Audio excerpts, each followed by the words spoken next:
નમસ્કાર દર્શક મિત્રો, નિર્માણ ન્યૂઝની વિશેષ રજૂઆત સાથે હું છું યજ્ઞ ત્રિવેદી। દર્શક મિત્રો, આજે નિર્માણ ન્યૂઝની વિશેષ રજૂઆતમાં વાત કરવાની છે મિશન કાશ્મીરને લઈને। એક બાજુ જે પ્રમાણે મિશન કાશ્મીરને લઈને ક્યાંક ચર્ચા વિચારણાઓ થવાની જ હતી અને તે અત્યારે હાલ પણ યથાવત છે। જે પ્રમાણે કલમ 370ને જે હટાવ્યા બાદ એક મહત્વની બેઠક જે મળી હતી અને તેમાં પણ જે જમ્મુ કાશ્મીરના સ્થાનિક પાર્ટીના જે 8 પક્ષના જે 14 નેતાઓ પણ અત્યારે ઉપસ્થિત હતા। વડાપ્રધાન નરેન્દ્ર મોદી, ગૃહપ્રધાન અમિત શાહ પણ અત્યારે તેમાં ઉપસ્થિત હતા અને તેની સાથે ઘણા બધા મુદ્દાઓ પર ચર્ચા વિચારણા કરવામાં આવી હતી। જે પ્રમાણે કોંગ્રેસના નેતા ગુલામ નબી આઝાદે પણ જે 5 પોઈન્ટો મૂક્યા હતા અને તે 5 પોઈન્ટને અત્યારે તો ક્યાંક જે આગળ ધપાવવા જોઈએ તે મુદ્દાને લઈને પણ ચર્ચા વિચારણા કરવામાં આવી હતી। સાથે જે કહી શકાય કે એક બાજુ તો જમ્મુ કાશ્મીરને પૂર્ણ રાજ્યનો દરજ્જો મળે, બીજી બાજુ તેમાં વિધાનસભા ચૂંટણીનું આયોજન કરવામાં આવે, 35A ઉપર પણ ચર્ચા વિચારણા કરવામાં આવી હતી। સાથે કાશ્મીરી પંડિતોને પરત લાવવા અને તેમનું પુનર્વસન કરાવવા માટેની પણ તેમાં ચર્ચા વિચારણા કરવામાં આવી હતી।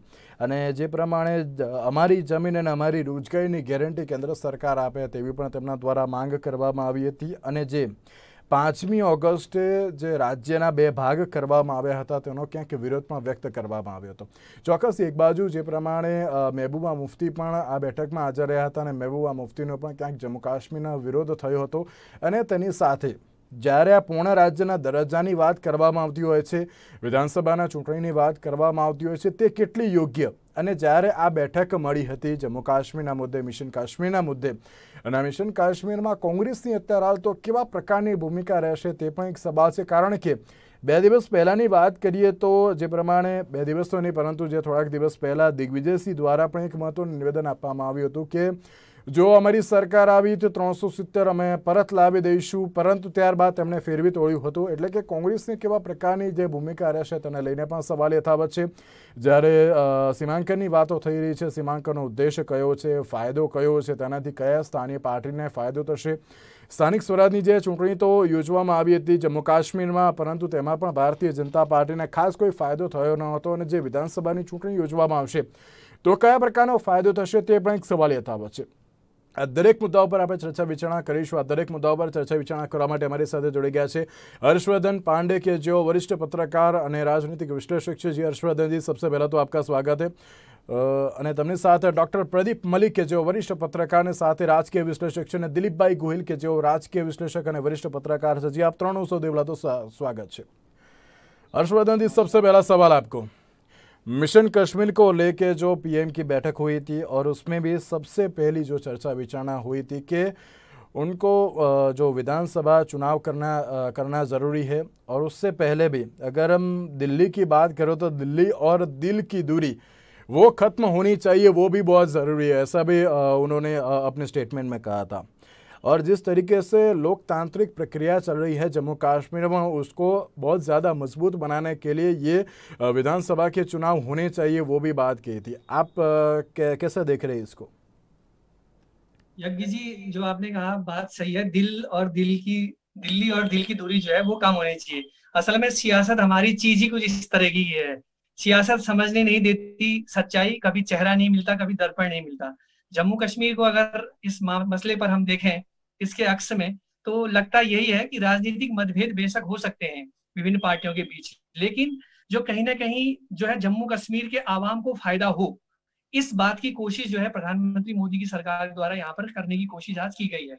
जिस तरीके से आज ये बैठक की गई, आपने देखा कि इसमें जो है बहुत अच्छी नतीजे आने की उम्मीद जताई जा रही है। और ये भी कहा गया है कि हालांकि उमर अब्दुल्ला का जो अलग स्टैंड है वो सामने आया है, महबूबा मुफ्ती ने जो है अलग कहा है।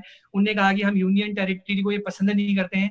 महबूबा मुफ्ती ने ये भी कहा कि हम जो है संघर्ष के रास्ते को पकड़ेंगे, और प्रधानमंत्री को इस बात पर भी घेरने की उनके द्वारा कोशिश की गई कि चीन पर तो साहब आप बातचीत करते हैं, लेकिन जो है जम्मू कश्मीर के मसले पर जो है पाकिस्तान की बातचीत, इसका चैनल भी जो है खोलना चाहिए। लेकिन मुझे यहाँ पे यज्ञ भाई ये लगता है कि अभी जो धारा 370 का मसला है वो 5 अगस्त 2019 के बाद से जैसा चल रहा है वैसा ही चला आएगा। जो सबसे बड़ा मुद्दा मुझे यहाँ पर लग रहा है, भारतीय जनता पार्टी अब ये कभी नहीं चाहेगी कि इसको जो है अपने हाथ से जाने दे। और दूसरी बात यहाँ पर यह है कि इसमें जो डिलिमिनेशन, जो सीमाओं का परिसीमन का मुद्दा है, वो सबसे बड़ा अहम है। और अगर यहाँ पर नए सिरे से जो है परिसीमन करने की कोशिश अभी की जाती है, तो मुझे ये लगता है कि भारतीय जनता पार्टी यहाँ पर फायदे में रहने वाली है। और आप ये देखें कि भारतीय जनता पार्टी की पूरी कोशिश है कि किस तरीके से वहां पर जम्मू कश्मीर के अंदर जो है जनाधार मजबूत किया जाए। और तीसरी बात मैं आपसे ये कहना चाहूंगा कि वहां पर आप ये देखिए कि किस तरीके से पहले पत्थरबाजी होती थी, अब उस तरह की घटनाओं में भी काफी कमी आई है। इंफ्रास्ट्रक्चर की बात करें, वो भी थोड़ा आधारभूत संरचना भी जो है राज्य की बहुत हद तक जो है मजबूत हो रही है। आतंकी वारदातों की संख्या में भी जो है इजाफा आया है। तो केंद्र के हाथ सत्ता आने के बाद जो है, केंद्र शासित प्रदेश बनने के बाद जम्मू कश्मीर के आवाम की बेहतरी और खुशहाली के लिए काम करने की जो जरूरत जताई जा रही थी, उसमें जो है सरकार अपनी तरफ से जो है पूरी कोशिश कर रही है। और आज की ये बैठक जो है लोकतंत्र के प्रति प्रतिबद्धता को दर्शाने की कोशिश करती है। खुद हमारे गृह मंत्री अमित भाई शाह ने ये कहा है कि लोकतंत्र की प्रतिबद्धता को हम मतलब जाहिर करते हैं और सभी दलों को जो है जम्मू कश्मीर के आवाम की खुशहाली के लिए काम करने की यहाँ पर जरूरत है।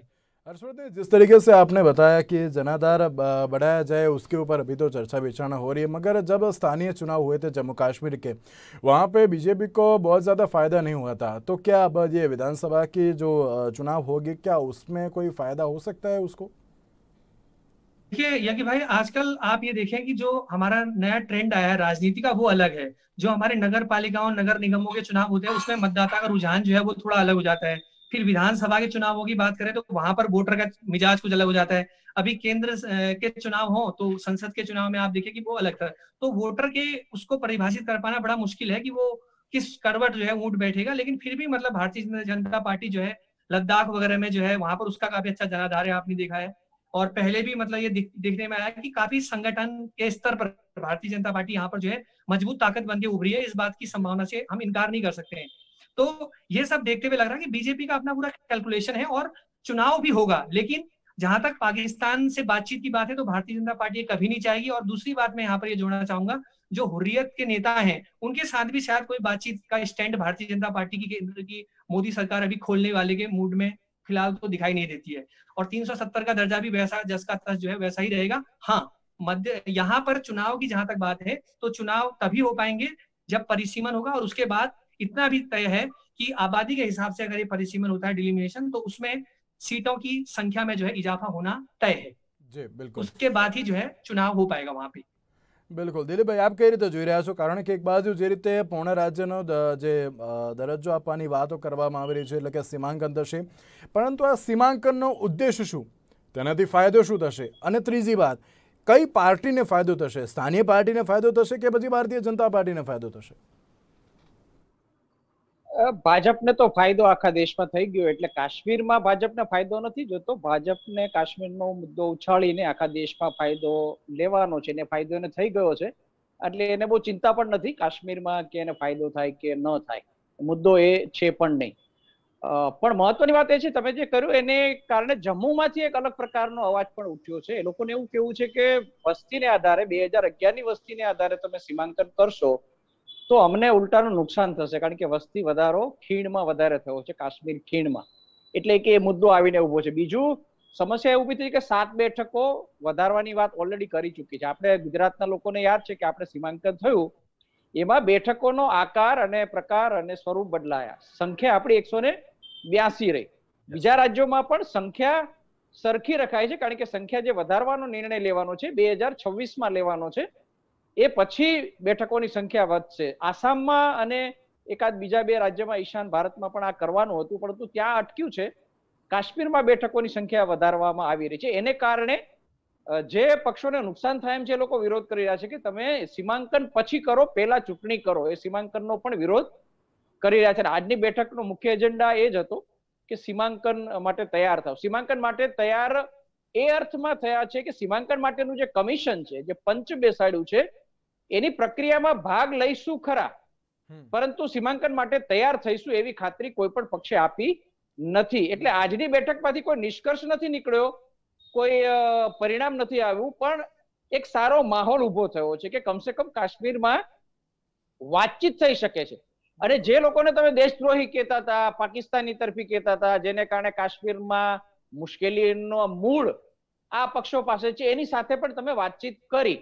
એટલે કે એક રાજકીય વાસ્તવિકતાનો સ્વીકાર પણ થયો છે ને એ લોકો પણ સારા મૂડમાં વાતચીત માટે તૈયાર થાય. એટલે આખી વાતનો સાર એ છે કે એક સારો માહોલ ઉભો થયો છે જેથી કાશ્મીરમાં ચર્ચા થઈ શકે. 370 હવે ભૂલી જવાનું છે, ક્યારેય ફરી નથી આવવાની. સીમા લડાખ અલગ થઈ ગયું છે, અલગ જ રહેવાનું છે, એમાં પણ નથી થવાનું. રાજ્યનો દરજ્જો આપતા પહેલા રાબેતા મુજબની સ્થિતિ હોય તો, એટલે બહુ ઝડપથી પૂર્ણ કક્ષાનો દરજ્જો મળે એવું પણ મને લાગતું નથી, એ પછીથી મળશે. પણ કમસે કમ વાતચીત માટે બધા તૈયાર થયા છે, એટલો આ બેઠકનો સાર છે. અને એ પણ સારું છે, એમાં કઈ ખોટું નથી, કારણ કે જે નિર્ણય લેવાનો હતો, રાષ્ટ્રહિતમાં નિર્ણયો કરવાની જરૂર હતી, એ નિર્ણય આપણે કર્યો છે. એમાં આપણે રાજકીય પક્ષોના રાજકારણને ભૂલી જાઓ, એક રાષ્ટ્રહિતમાં એક નિર્ણય જરૂરી હતો એટલે થઈ ગયો. પણ પછી શું? પછી તમારે એક પ્રક્રિયા કરવી પડે, અને પ્રક્રિયા છે લોકો સાથે વાતચીત કરવી, ને એ અત્યારે થયું છે, પ્રથમ પગલું છે. આગળ ફરીથી વાતચીત પણ થશે, અને ત્યારે મને લાગે છે વધારે નક્કર વાતચીત થશે. બિલકુલ પ્રદીપજી, આપ કઈ રીતે જોઈ રહ્યા છો? કારણ કે જ્યારે પૂર્ણ રાજ્યનો દરજ્જોની તો વાત થઈ રહી છે, પરંતુ તેની સાથે જમીન અને રોજગારીની પણ વાત કરવામાં આવી છે. અને જે અત્યાર સુધીનો એક સળગતો મુદ્દો હતો કાશ્મીરી પંડિતોનો, કે તેમને પાછા લાવવામાં આવે, તેમનું પુનર્વસન કરવામાં આવે, એટલે કે જ્યારે આ એક મહત્વની બેઠક તો મળી હતી, 3 કલાક 45 મિનિટ સુધી ગહન ચર્ચા વિચારણા તો કરવામાં આવી હતી, પરંતુ તેની સાથે વિકાસ અને લોકશાહી ઉપર જે સૌથી વધારે ભાર મૂકવામાં આવ્યો છે, શું તે અત્યારે તો પરિણામે તેવું લાગી રહ્યું છે ત્યાં? યજ્ઞભાઈ, જે રીતે હર્ષવર્ધનભાઈ અને દિલીપભાઈ કહેતા હતા કે વાતચીતની શરૂઆત થઈ છે, ઇટ ઇઝ વેલકમ, બહુ સરસ વાત છે. વાતચીત એટલીસ્ટ શરૂ થઈ. આજની ચર્ચા પછમાં કોઈ ડિસિઝન આવે એની અપેક્ષા કોઈને નહોતી, ક્રિટિક્સને પણ નહોતી, વિશ્લેષકોને પણ નહોતી, પક્ષોને અને કેન્દ્ર સરકારને પણ નહોતી. એક જેના અંગ્રેજીમાં કહેવાય ને આઈસ બ્રેકિંગ, 2 વર્ષથી લગભગ 2 વર્ષથી there is no communication. થોડાક લોકો જેલમાં હતા અને થોડાક લોકો શાસન કરતા હતા, દિલ્હીમાં શાસન કરતા હતા અને બાકી લોકો જેલમાં હતા. તો એ લગભગ 2 વર્ષથી કોઈ કમ્યુનિકેશન નહીં, અને પ્રજાતંત્રમાં, ગણતંત્રમાં, પ્રજાતંત્રમાં એ ન થઈ શકે. સંવાદ જરૂરી છે, એના માટે સંવાદ શરૂ થઈ છે, બહુ સરસ વાત છે. અપેક્ષા નહોતી અને કોઈ આઉટકમ આવે એની કોઈ અપેક્ષા નહોતી, and that is how it is. પણ રોજગારની જે આપ વાત કરો છો યજ્ઞભાઈ, એ બહુ જરૂરી છે. આર્ટિકલ 35A જે છે એના પરમનન્ટ રેસિડેન્ટના વ્યાખ્યાન આપતા હતા કે કયા લોકો પરમનન્ટ રેસિડેન્ટ છે ત્યાં, અને એમને રોજગારમાં થોડીક રોજગારમાં ઘણી બધી જગ્યાઓ એમના માટે આરક્ષિત હતી. As part of article 35A, જે કે પરમનન્ટ રેસિડેન્ટને ડિફાઇન કરતા હતા કે કયા લોકો કાશ્મીરના રેસિડેન્ટ છે. એ તો આર્ટિકલ 370 સાથે આર્ટિકલ 35A પણ જતી રહી, અને સાથે થોડીક પ્રયત્નો થયા છે કે જે લોકો ત્યાં વર્ષોથી છે, વર્ષોની જનરેશન્સથી છે, પુસ્તકથી છે, એ લોકોને ત્યાંના નાગરિક માનવામાં આવે, અને એ લોકોને ત્યાંના તંત્રમાં, એડમિનિસ્ટ્રેશનમાં, બીજા રોજગારમાં એમને તક મળે. એ સારી વાત છે. પણ એના લીધે લોકલ લોકોમાં રોષ તો સ્વાભાવિક છે. એ બીજા રાજ્યોમાં પણ થાય છે.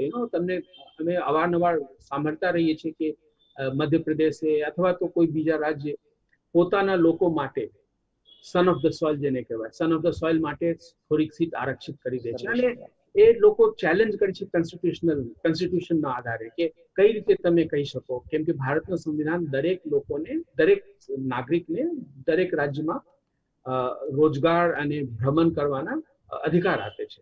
તો લોકલ લોકોમાં રોષ તો થવાની એ તો બહુ નેચરલ છે, અને રોષ દૂર કરવાની એક જ ઉપાય છે, કેક જે છે, જેને કહેવાય અંગ્રેજીમાં પાય જે છે, એની વિસ્તરણ કરવું, રોજગારની તકો વધારા. અને એ ક્યારે થઈ શકે? ત્યારે થઈ શકે જ્યારે જમ્મુ કાશ્મીરની અર્થતંત્ર એકલા ટુરિઝમ થી બહાર આવે, બીજા જે સંભવ છે, બીજા ઇન્ડસ્ટ્રી જે ત્યાં સંભવ છે એ પણ ત્યાં આવે, સર્વિસ ઇન્ડસ્ટ્રી ત્યાં આવે. પ્રોડક્શન ઇન્ડસ્ટ્રી કદાચ ત્યાંના ઇકોલોજી, ત્યાંના એન્વાયરમેન્ટ માટે સસ્ટેનેબલ નથી, પણ સર્વિસ ઇન્ડસ્ટ્રી તો સસ્ટેનેબલ છે. તો જ્યાં સુધી જોબ ઓપોર્ચ્યુનિટીઝ, રોજગારની તકો વધારવામાં નહીં આવે, ત્યાં સુધી એની ઉકેલ નથી. અને એના ઉકેલ એક જ છે, અને મને લાગે છે કે જે દિલીપભાઈ કીધા કે આર્ટિકલ 370 હેઝ બીન રિમૂવ, અને પાછળ ક્યારે આવવાનું નથી, એ વાસ્તવિકતા છે. અને એ વાસ્તવિકતા લોકોને એક્સેપ્ટ કરવી જ પડે. ત્યાંના લોકલ જે રિજનલ પાર્ટીઝ છે એમને પણ મને લાગે છે they have come round. Otherwise શરૂઆતમાં તો કહેતા હતા જ્યાં સુધી 370 આવે ને ત્યાં સુધી વાત કરીશું નહીં. બિલકુલ આજે ઓપોર્ચ્યુનિટી આવી તો એ લોકો વાત કરવા માટે આવ્યા. તો 370 ના લીધે હવે એ જો નથી તો બીજા એક્સપેક્ટ છે, લોકો અપેક્ષા રાખે છે કે બહારથી થોડીક ત્યાં નિવેશ થાય, ઇન્વેસ્ટમેન્ટ થાય, રોજગાર વધે. That's the only opportunity. પંડિતની વાત મને લાગે છે હું વધારે સમય લઈ રહ્યો છું. કાશ્મીરી પંડિતોને પાછળ લાવવાની ઘણા બધા પ્રયત્નો થયા છે પાસ્ટમાં, અને આ જ મહેબૂબા મુફ્તીની સરકાર જ્યારે હતી અને જ્યારે આ મુખ્ય પ્રધાન હતા ત્યાં ચીફ મિનિસ્ટર હતા, ત્યારે પંડિતોની એક ઘણી બધી ઇસ્યુઝ બહાર મુકાયા હતા કે એ લોકોને એક ચોક્કસ ઇલાકા આપવામાં આવે, ત્યાં એ લોકોને એક પુનર્વસવાટ કરવી જોઈએ. પણ મને લાગે છે દેટ ઇઝ નોટ ફીઝિબલ, કેમ કે પછી અમે લોકો એ જ કરીશું, ગેટોઆઇઝેશન કરીશું. ખીનમાં એ લોકો ખીનના હતા અને ખીનમાં પાછા જશે, પણ ત્યાં ઘેટો બનશે. જે રીતે આપણે અમદાવાદમાં અમે જોઈએ છીએ કે થોડા ઘણા ઘેટો બને છે, એ જે સમુદાય છે સમુદાયને વિભક્ત કરે છે. ઘેટોઝ નેવર બ્રિંગ ટુગેધર લોકો. તો મને નથી લાગતું કે ફિઝિબલ છે, પણ રસ્તા તો ઉકેલવું જ પડશે. અને let us hope something comes out of this talk. બિલકુલ, એક બાજુ જે રીતે ક્યાંક એવું જ લાગી રહ્યું છે કે જ્યારે રાજકીય વાતાવરણ તો ઊભું થઈ ગયું છે, પરંતુ હવે તેનું પરિણામ કેવા પ્રકારનું આવશે. हर्षवर्धन, जिस तरीके से आज जो बैठक हुई थी पीएम के साथ, वहाँ पे गुलाम नबी आज़ाद ने कांग्रेस को वहाँ पे रिप्रेजेंट किया था और कांग्रेस ने वहाँ पे 5 मांग रखी थी कि हमें ये सब कुछ चाहिए। मगर थोड़े दिन पहले दिग्विजय सिंह की बात करें तो उन्होंने 370 वापस लाने की भी बात की थी और उनके बाद उन्होंने अपना स्टेटमेंट भी बदल दिया था। क्या लगता है कि ये जो जम्मू कश्मीर के मसले के ऊपर जो चर्चा विचारणा हो रही है उसमें कांग्रेस कैसे अपना कार्य कर रही है और स्टेटमेंट अलग देती है और कहीं पे चुनाव की बातें भी आ जाती है, कैसा देख रहे हैं आप उसको? देखिए, दिग्विजय सिंह की जहां तक आपने बात की तो दिग्विजय सिंह का तो वो अपना स्टैंड है। पहले भी हमने देखा था कि वो आए दिन पार्टी से, इतर पार्टी लाइन से हटके भी जो है अपने स्टेटमेंट जब भी देती थी तो पार्टी उनसे पल्ला झाड़ लेती थी और वो कहती थी कि वो उनकी निजी राय हो सकती है। तो इस मसले पर भी मुझे लगता है कि वो उनकी अपनी निजी राय है। और कांग्रेस की जहां तक आपने बात की थी, कांग्रेस का तो यही समझ नहीं आ रहा है कि वो चुनाव हारने के बाद कैसे उभरे। आप ये देखिए कि लगातार एक के बाद एक राज्य जो है उसके निकलते जा रहे हैं। राजस्थान का देखें, वहां पे आपका संकट है। हर जगह आप जहां पर आप सरकार बनाते थे कुछ समय पहले, वहां भी आप खत्म होते जा रहे हैं। तो एक तरह से इसमें नई जान फूंकने की जो है वो कोशिश कांग्रेस पार्टी को करनी चाहिए। और गुलाम नबी आजाद जो है वो तो राज्यसभा से वैसे रिटायर हो गए हैं अभी, और लेकिन हाँ, इतना जरूर है, मैं कहना चाहूंगा कि उन जैसे नेताओं की कश्मीर में एक बहुत बड़ी भूमिका जो है अगर कांग्रेस चाहे तो उनका उपयोग कर सकती है। लेकिन गांधी परिवार जो है वो ये चाहता नहीं है कि इनकी भूमिकाओं का जो है वो उपयोग किया जाए। राहुल गांधी जो है वो कभी भी मतलब खुलकर इस तरह के मसलों पर सामने नहीं आते हैं। और कांग्रेस पार्टी की जहां तक बात है, वो अपना कार्यकारी अध्यक्ष से लेके पूर्णकालिक अध्यक्ष तक जो है इस दौर में जो है तय नहीं कर पाई है। आप देख रहे हैं 2-2.5 साल से ज्यादा समय निकल गया है। तो ऐसे में यहाँ पर थोड़ा सा मुश्किल हो सकती है कांग्रेस के लिए आने वाले समय में। उसे अपना एक स्टैंड बनाना पड़ेगा और कश्मीर को लेकर जो उसकी नीति है उसको भी जो है साफ करने की जरूरत है, जनता के बीच जाने की, तभी कुछ वहां पर हो पाएगा। नहीं तो आप देखिए कि जिस तरीके से एग्रेसिव हो गए भारतीय जनता पार्टी लगातार कह रही है, और आज भी ये ऐसा नहीं है कि भाजपा ने कहा है कि वो धारा 370 को फिर से मतलब वो करेगी। मुझे कोई उम्मीद नहीं लग रही है। भारतीय जनता पार्टी का राष्ट्रीय जो है वो सबसे इम्पोर्टेंट है, और किसी भी स्टैंड पर नरेंद्र भाई मोदी और अमित शाह की सरकार ऐसी है, दोनों इस तरीके से काम करते हैं कि वो देश हित पे जो है किसी तरह का कोई कंप्रोमाइज जो है करना पसंद नहीं करेंगे। आतंक जब पाकिस्तान खत्म नहीं करेगा, बिना आतंक खत्म किए बिना उनसे बातचीत किसी तरह की नहीं होगी, और पार्टी किसी भी तरह का चैनल बातचीत का इस मसले पर खोलना नहीं चाहती है। और दूसरी बात मैं आपसे ये भी कहना चाहूंगा कि पाकिस्तान बार बार देखिए, आप इमरान खान कह रहे हैं कि कश्मीर का हम अंतर्राष्ट्रीयकरण करेंगे, ये करेंगे, तो ग्लोबल स्तर पर जो है कश्मीर को लेकर अलग छवि बनाने की कोशिश पाकिस्तान के द्वारा बार बार की जाती रही है। तो इस बैठक का एक निष्कर्ष ये भी है कि भारतीय जनता पार्टी ये चाहेगी दुनिया में भारत की छवि जो है किस तरीके से है, किस तरीके से हम लोकतंत्र पे जो है विश्वास रखते हैं। और एक इस बैठक के बाद ये भी मैसेज जाएगा कि भारतीय जनता पार्टी की जो सरकार है मोदी जी की, वो केंद्र की सरकार जो है ये चाहती है कि कश्मीर के मसले का जो है शांतिपूर्ण तरीके से जो है हल निकले और पाकिस्तान का इंटरफेयर किसी तरीके का उस मसले पर बर्दाश्त नहीं होगा, तो दुनिया में भी जो है एक अच्छा मैसेज जाएगा कि एक कदम तो सरकार इस पे आखिरकार आगे बढ़ी। राजनीतिक मतभेद अपनी जगह है यज्ञ भाई, लेकिन जो है राष्ट्र हित के मसले पर सभी पार्टियों को जो है एकजुट होने की जरूरत है और इसी को आज पीएम ने दोहराया है। બિલકુલ દિલીપભાઈ, એક બાજુ એવું જ લાગી રહ્યું છે કે જ્યારે જમ્મુ કાશ્મીરની વાત કરતા હોય છે, જમ્મુ કાશ્મીરમાં સૌથી મહત્વનો ટોપિક એ હોય છે કે સ્થાનિક પાર્ટીને અત્યારે હાલ કેવા પ્રકારની ત્યાં ભૂમિકા રહેશે। બીજી બાજુ ભારતીય જનતા પાર્ટીને ક્યાંક ફાયદો તો જોવા મળ્યો નથી। ત્યારે જો ચૂંટણી થાય બરાબર, જે પ્રમાણે પૂર્ણ રાજ્યનો દરજ્જો પણ મળી જાય અને ત્યારબાદ વિધાનસભાની ચૂંટણી થાય તો રાજકીય લડાઈ કેવા પ્રકારની રહેશે? ભારતીય જનતા પાર્ટી અને તેની સામે જે ત્યાંની સ્થાનિક પાર્ટીઓ રહેશે કે પછી કંઈક અલગ જ અત્યારે તો ત્યાંનો માહોલ જોવા મળશે? સીમાંકનમાં જે 7 બેઠકો વધારવાની છે, ક્યાં વધે છે એ આપણને જાણ નથી, એ ત્યાંના સ્થાનિક લોકોને કદાચ જાણ હશે। એ ક્યાં વધે છે એના ઉપર બહુ મોટો આધાર છે।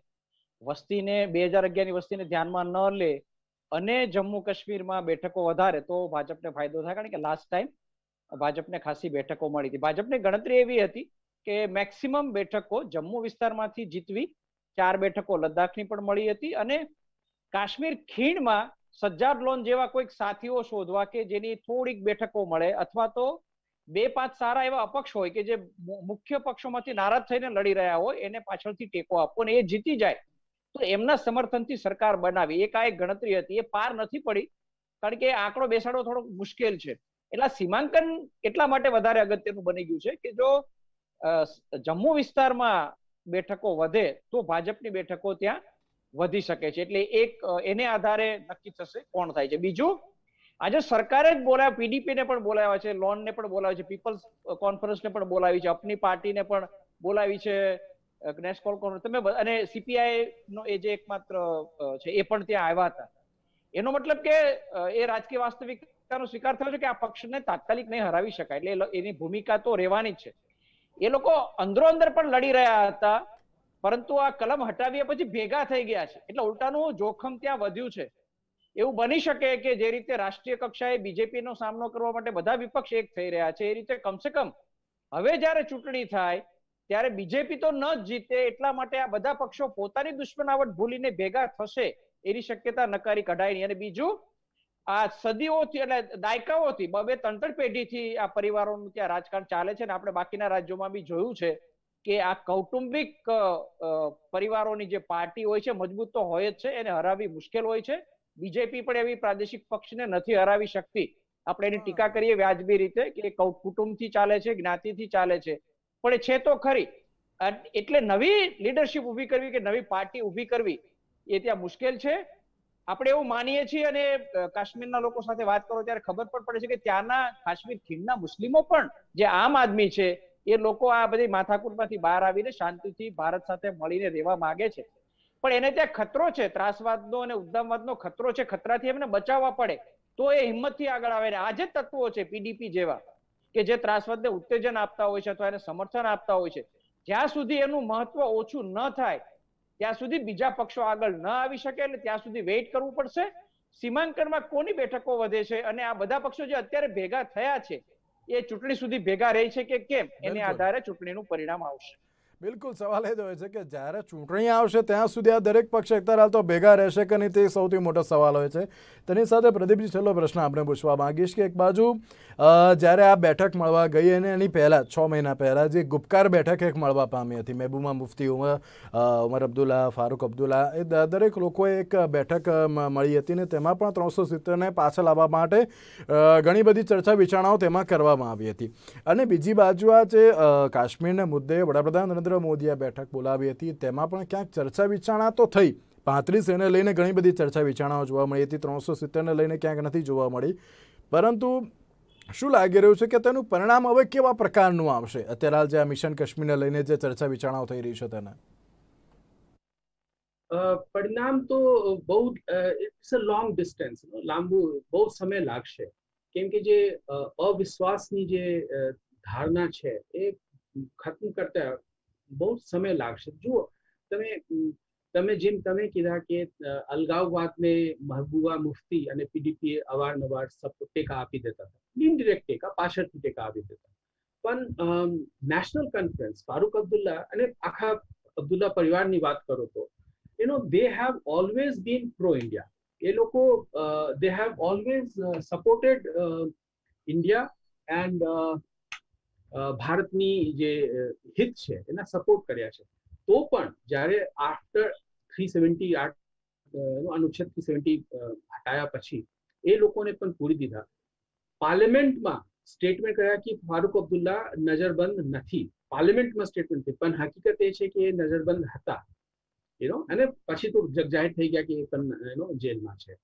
તો જે આ જે અવિશ્વાસની જે છે, મિસટ્રસ્ટ, ટ્રસ્ટની જે ડેફિસિટ છે એ પૂરું થતું થોડીક વાર લાગે, મને એમ લાગે છે. અને જ્યાં સુધી ન થાય ત્યાં સુધી બહુ શું કહેવાય ફ્રેન્ડલી એટમોસ્ફિયર તો તૈયાર થવાનું નથી. બિલકુલ, ક્યાંક એવું જ લાગી રહ્યું છે કે જ્યારે આ જમ્મુ કાશ્મીરનો જ્યારે આ મુદ્દો છે ને ત્યારે તો ક્યાંક વધુ પડતો હજુ ઉજ્જવળ બનાવશે ને તેની સાથે આ મુદ્દાને લઈને હજુ પણ અનેક એવી બેઠકો થશે. કારણ કે જ્યારે સીમાંકનની વાત કરવામાં આવી છે, પૂર્ણ રાજ્યના દરજ્જાની વાત કરવામાં આવી છે, કોંગ્રેસ અલગ જે પ્રમાણે સ્ટેટમેન્ટ આપી રહ્યું છે, ગુલામ નબી આઝાદે પણ જે કોંગ્રેસને રિપ્રેઝેન્ટ કરીને 5 જેટલી માંગ કરી છે. હવે તેની ઉપરથી હવે કેવા પ્રકારની પરિસ્થિતિ સર્જાશે? કારણ કે જ્યારે રાજકીય વાતાવરણ તો અત્યારે તો જમ્મુ કાશ્મીરમાં બનવા પામ્યું છે, પરંતુ તેની સાથે હવે જે આ બેઠક થઈ છે તેનું હવે રિઝલ્ટ કેવા પ્રકારનું આવશે તે પણ હવે જોવાનું રહ્યું. તેની સાથે દિલીપભાઈ, પ્રદીપભાઈ ઓર હર્ષવર્ધનજી, આભાર અમારી સાથે આ ચર્ચા વિચારણામાં જોડાવા માટે. તો દર્શક મિત્રો, આજની આ વિશેષ રજૂઆતમાં બસ રજા આપશો. નમસ્કાર.